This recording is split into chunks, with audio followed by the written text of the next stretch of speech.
Hello दोस्तों, कैसे हैं आप। उम्मीद करते हैं आप सब मज़े में होंगे। तो चलिए, मैं हूं सागर और आप सबों को फिर से स्वागत करता हूं अपने इस बारक्राफ्ट इन्फोटेक यूट्यूब चैनल में। तो आप लोग सब इस सटीक जानकारी को लेते हैं, तो मैं चाहूँगा इसी बात पे एक लाइक हो जाए। आप लोग अगर वीडियो अभी तक अच्छा लग रहा है तो लाइक तो बनता है, चलिए एक लाइक कर दीजिए। और अगर चैनल पे नए हैं तो चैनल को सब्सक्राइब करना मत भूलिए। बारक्राफ्ट इन्फोटेक ये हमारा चैनल है, इसको सब्सक्राइब कर लीजिए। बेल आइकन को दबा के उस पर ऑल बटन पे क्लिक कर लीजिए, जिससे क्या है कि जो भी नोटिफिकेशन, जब भी मैं वीडियो डालूँ सीधा नोटिफिकेशन आपके मोबाइल में जाए और आप नए टेक्नोलॉजी को सीखने के लिए तैयार रहें। आप अगर गाना सुनना चाहते हैं, मतलब हमारा जो नेक्स्ट जो कमांड है वो मैं बता रहा हूँ। अगर आप गाना सुनना चाहते हैं तो आप सिर्फ कमांड दीजिए प्ले म्यूजिक और म्यूजिक आपके सामने में खुल जाएगा। आप जिस टाइप का म्यूजिक सुनना चाहते हैं उस टाइप का म्यूजिक आप सुन सकते हैं यहाँ पे। अगला कमांड है, अगर आप किसी को मैसेज करना चाहते हैं, आपके ऑलरेडी कॉन्टेक्ट लिस्ट में अगर नंबर सेव है तो आप सिर्फ वहां पे एक कमांड बोलिए, send a text message to, उसके बाद जिस बंदे को भेजना है उसका नाम बोल दीजिए। सपोज दैट कि आप मुझे भेजना चाहते हैं सागर, तो आपको बोलना है send a text message to Sagar. तो क्या होगा, अगर सागर के नाम से मेरा नंबर आपके मोबाइल में सेव है तो वो सीधा खुल जाएगा और आप जो भी मैसेज करना चाहते हैं आप मुझे वहां से मैसेज कर सकते हैं। टेक्स्ट मैसेज जो मोबाइल से मैसेजिंग होता है वो। आपको अगर सुबह लेट से सो के उठने का आदत है और अलार्म आपका अगर काम आप अलार्म नहीं लगाते हैं तो आप गूगल को सिर्फ बोल दीजिए कि wake up me at 6 o'clock 7 o'clock, जितने बजे आप उठना चाहते हैं आप सिर्फ उसको बोल दीजिए और क्या कीजिए, छोड़ दीजिए, वो सही समय पे आपको उठा देगा। बस आपको सिर्फ उसको कमांड देना है, ठीक है। और एक चीज़ और है इसमें कि अगर कभी कल क्या होता है ना कि तो आप अगर दोपहर में सो रहे हैं तो आप 1 घंटे के लोग सोता है, मतलब रेस्ट करता है, तो आप उसको बोल सकते हैं वेकअप मी आफ्टर 1 hour। तो वो क्या करेगा, आपको एग्जैक्ट जिस समय आप बोलेंगे उसके 1 घंटे के बाद वो आपको उठाना चालू कर देगा।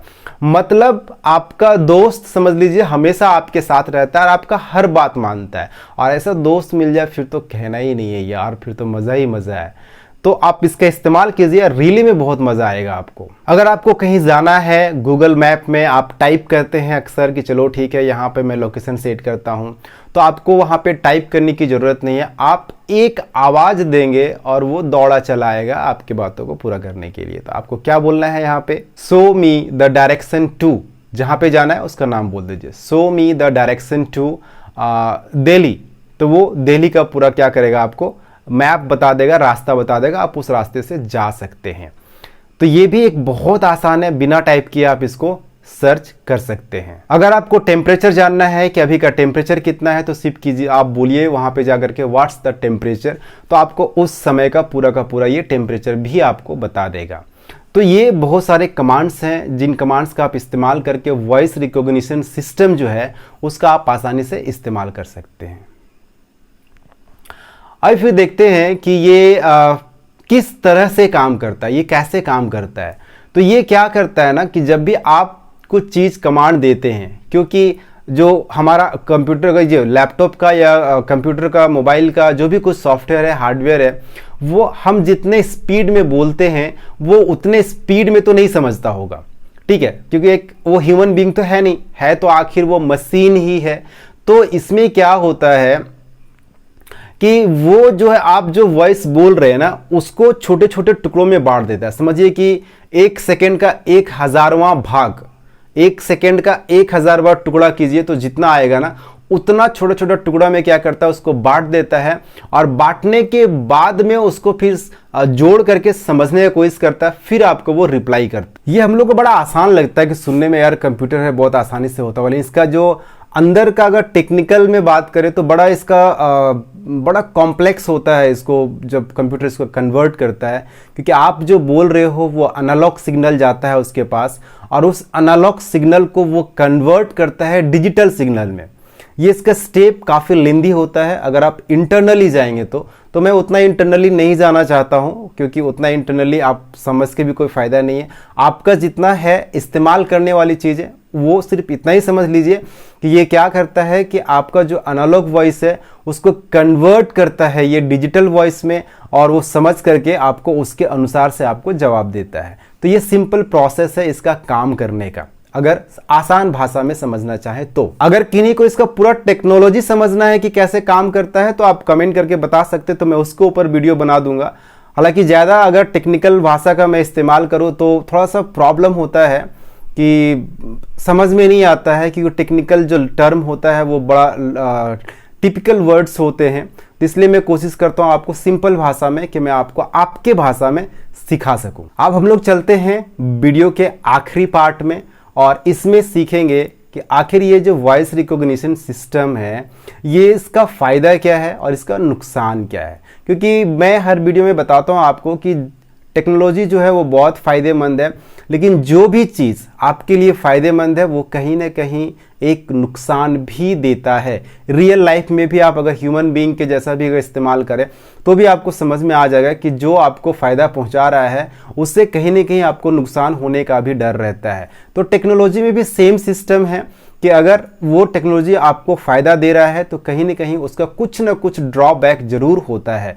और हम लोग अभी जो वॉइस रिकॉग्निशन सिस्टम है इसका कुछ बेनिफिट्स देखेंगे और कुछ क्या कहते हैं उसको नुकसान देखेंगे, क्या फ़ायदा है और क्या नुकसान है उसके बारे में थोड़ा सा डिटेल्स जानने का कोशिश। फ़ायदा नंबर 1 अगर देखें तो सबसे आसान है कि आप बहुत कम समय में इससे कुछ भी काम करवा सकते हैं। अगर बोला जाए तो कम समय में तो अपना काम करवा ही सकते हैं, लेकिन मोबाइल में बहुत कम, मतलब टच करने का ज़रूरत न के बराबर पड़ता है, न के बराबर टच करने का ज़रूरत पड़ता है। आप कमांड देंगे और आपका मोबाइल आपके लिए वो काम करके आपको दे देता है। खास करके ये टेक्नोलॉजी उनके लिए बहुत फ़ायदेमंद है जो शारीरिक रूप से उनको प्रॉब्लम है, शारीरिक प्रॉब्लम है उनको, और वो कुछ काम को नहीं कर सकते हैं, तो वो इस टेक्नोलॉजी का इस्तेमाल करके वो अच्छा काम कर सकते हैं। जैसे ना उनको कीबोर्ड पकड़ने की ज़रूरत है, ना आपको माउस पकड़ने की ज़रूरत है, और ना ही उनको कुछ टाइप करने की ज़रूरत है कि वो वॉइस कमांड के थ्रू क्या कर सकते हैं, वो टाइपिंग भी कर सकते हैं, वो सारा काम कर सकते हैं।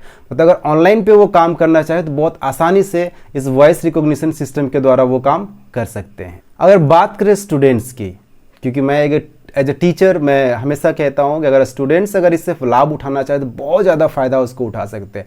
बस क्या करना है, आपको फ़ायदा कैसे उठाना है, आप जाइए अपने सवालों को यहाँ पे पूछिए और आपका जवाब आपके सामने में होगा। कुछ भी, किसी भी चीज़ का सवाल, चाहे फिजिक्स हो, केमिस्ट्री हो, इंग्लिश हो, मैथ हो, आप बस यहाँ पे क्वेश्चन पूछिए और ये आपको आसानी से जवाब दे देता है। तो बड़ा फ़ायदेमंद चीज़ है हर एक स्टूडेंट के लिए, वो चाहे तो अपना पढ़ाई को बेहतर करने के लिए इसका इस्तेमाल कर सकते हैं। इसमें अगर आप बोल के कुछ टाइप करते हैं तो आपको ग्रामर जो एरर होते हैं या जो स्पेलिंग एरर होते हैं उसके लिए आपको चिंता करने की ज़रूरत है ही नहीं, क्योंकि गूगल खुद ब खुद ऑटोमेटिक सब चेक करके आपको वहाँ पे लिख के देता है। बस आप थोड़ा सा लास्ट में उसको आप चेक कर लीजिए, करेक्शन कर लीजिए। और क्योंकि क्या होता है जब आप वॉइस बोलते हैं, जैसे मैंने बोला कि वो क्या करता है, एनालॉग सिग्नल को डिजिटल में कन्वर्ट करता है। तो कभी कभी आपका जो शब्द होता है, जैसे हम लोग बोलते हैं श, तो श बोलते हैं तो एक मुंह से श निकलता है, तो कभी कभी कंप्यूटर उसको रिकॉग्नाइज नहीं कर पाता है, उसके जगह में कुछ और वर्ड टाइप कर, जैसे जी है या जी है, तो उसमें थोड़ा सा कन्फ्यूजन हो जाता है। तो ये चीज़ें थोड़ा सा आप लास्ट में करेक्शन कर सकते हैं, लेकिन फिर भी ये काम बहुत आसान कर देता है। अगर स्पीड टाइपिंग की बात करें तो यहाँ तो खैर बिंदास है, आप बस बोलते जाओ बोलते जाओ बोलते जाओ, वो लिखता जाएगा। उसके लिए आपको टेंशन लेने की ज़रूरत नहीं है, आप जितना स्पीड बोलो वो उतना स्पीड लिख के दे देगा, आपको सोचने के लिए उसका ज़रूरत नहीं पड़ता है। और सबसे बड़ा प्रॉब्लम जैसे मैंने बताया था कि जिनका शरीर से जिनको प्रॉब्लम है, जिनके हाथ नहीं है, वो कैसे काम करेंगे, तो वो बड़ा आसानी से यहाँ पे इस टेक्नोलॉजी का इस्तेमाल करके वो क्या कर सकते हैं, बहुत सारे कामों को आसानी से अपने कर सकते हैं, दूसरे के ऊपर डिपेंडेंट रहने की ज़रूरत नहीं है उनको। तो ये तो थे कुछ फ़ायदे। अब थोड़ा देख लेते हैं नुकसान क्या क्या हो सकता है यहाँ पे। देखिए, ये जैसा मैंने बताया कि यहाँ पे क्या होता है कि आप अपना वॉइस को रिकॉर्ड कर सकते हैं गूगल में। गूगल जब आपके वॉइस को रिकॉर्ड करता है तो आपको पता है कि गूगल बहुत सारी चीज़ें गूगल में सेव हो जाती है, 1 वीक के लिए ही सही लेकिन सेव हो जाता है, और आप चाहें तो उस डेटा को जा करके आप डिलीट भी कर सकते हैं, जो भी कुछ आप बोलते हैं, जो कुछ टाइप करते हैं, वो सारी चीज़ों को। इसके लिए आपको मेरा वो वीडियो देखना होगा जो मैंने इसके पहले आपको रिकमेंड किया है, उसके लिए मैंने उसमें डिटेल से बताया हुआ है कि अगर आप डिलीट करना चाहें अपने डेटा को, जो गूगल असिस्टेंट में जो सेव हो जाता है, तो कैसे आप उसको डिलीट कर सकते हैं, आपको उस वीडियो में डिटेल्स मिल जाएगा। तो यहाँ पे प्रॉब्लम क्या होता है कि अगर वो रिकॉर्ड रहता है तो बहुत समय में अगर वो हैक होता है तो आपका आवाज़ को गलत चीज़ों के लिए भी इस्तेमाल किया जा सकता है। तो ये एक थोड़ा सा डिमेरिट है, नुकसान वाली बात है, क्योंकि इंटरनेट है और आपको पता है कि इंटरनेट पे बहुत कुछ हो जाता है, एक पल में पता भी नहीं चलता है। वहाँ पे शुरू में थोड़ा सा वॉइस को समझना मुश्किल होता है कंप्यूटर के लिए, फिर आप जब हैबिचुएटेड हो जाएंगे, जब हमेशा जब इस्तेमाल करने लगेंगे तो आपको ही पता चलेगा। इससे एक बेनिफिट और भी होता है कि आपका प्रोनाउंसिएशन भी बहुत अच्छा हो जाता है, क्योंकि जब गलत होता है वर्ड को तो आप उसको डिलीट करके दोबारा बोलते हैं और जो दोबारा सुनता है और सही लिखता है तो आपको पता चलता है ओ अच्छा इसका प्रोनाउंसिएशन ऐसे होगा। तो ये भी एक बेनिफिट भी है। नुकसान यही है कि वो अगर आपका वॉइस को नहीं समझ सका, या जैसे मैंने आपको पहले बताया फ़ायदे वाले में भी एक नुकसान मैंने बताया था कि कभी कभी क्या होता है कि जब हम अपनी आवाज़ को बोलते हैं तो कभी कभी वो सही आवाज़ को समझ नहीं पाता है, वर्ड को सही ढंग से कैच नहीं कर पाता, नहीं कन्वर्ट नहीं कर पाता है एनालॉग से डिजिटल में, तो वहाँ पे आपको गलत इनपुट मिल सकता है। इसके लिए आपको थोड़ा सा करेक्शन करना होता है। इसमें एक प्रॉब्लम आ सकता है कि जब भी आप कुछ रिकॉर्ड करते हैं, आप अगर टाइप करना चाहते हैं तो उस वक्त आप कोशिश कीजिए बड़ा शांत माहौल में रहिए, क्योंकि अगर आपका बैकग्राउंड नॉइज कुछ आ रहा है, म्यूजिक बज रहा है या कोई हल्ला कर रहा है, तो उस वक्त क्या होता है कि गूगल समझ नहीं पाता आप क्या बोल रहे हो, वो क्या बोल रहा हो, दोनों का आवाज़ मिला कर कुछ उड़बड़ांग लिख करके आपको दे देगा। आपको समझ में ना, आप यार गया मैं काम से, बेहोश होने लगा मैं, ठीक है। तो उसके लिए टेंशन लेने की जरूरत नहीं है। थोड़ा शांत माहौल में जा करके अगर उसको आप इस्तेमाल करते हैं तो वो बहुत फ़ायदेमंद होता है आपके लिए, और सही करेक्शन करके वो एक एक वर्ड को सही ढंग से लिख के देता है। लेकिन अगर बैकग्राउंड नॉइज है तो इसमें काफ़ी प्रॉब्लम होता है, तो इसका थोड़ा सा आप ख्याल रख सकते। अगर आपका टोन अलग है, थोड़ा सा अगर टोन बदल जाता है, क्योंकि क्या होता है कि हर जगह का टोन अलग अलग होता है, एरिया के अनुसार से या लोकेशन के अनुसार से, भाषा के अनुसार से टोन अलग हो जाता है इंग्लिश का, तो वहाँ पे थोड़ा सा प्रॉब्लम होता है समझने में। तो उस वक्त गूगल गलती कर देता है, गलती करने देता है, गलती होता ही होता है वहाँ पे। देखिए ये चीज़ तो है कि काम तो आसान हो रहा है आपका, लेकिन कहीं ना कहीं इसका एक डिमेरिट भी है कि आपको फिर से रिकरेक्शन करना होगा, और आप उसको फिर से हटा करके, आपको टाइप करने की ज़रूरत नहीं है, आप उसको फिर से हटा करके आप वापस से सही ढंग से बोलिए, तो वो क्या करेगा, सही ढंग से समझ के आपको टाइप करके वो दे देगा। तो आई थिंक दोस्तों आपको समझ में आया होगा कि ये वॉइस रिकॉग्निशन टेक्नोलॉजी क्या है या वॉइस रिकॉग्निशन सिस्टम क्या है। तो अगर समझ में आया तो वीडियो को लाइक कीजिए, अगर पसंद आया तो अपने दोस्तों के साथ शेयर कीजिए। थैंक यू दोस्तों, फिर मिलते हैं अगले वीडियो में, तब तक के लिए शुक्रिया, धन्यवाद।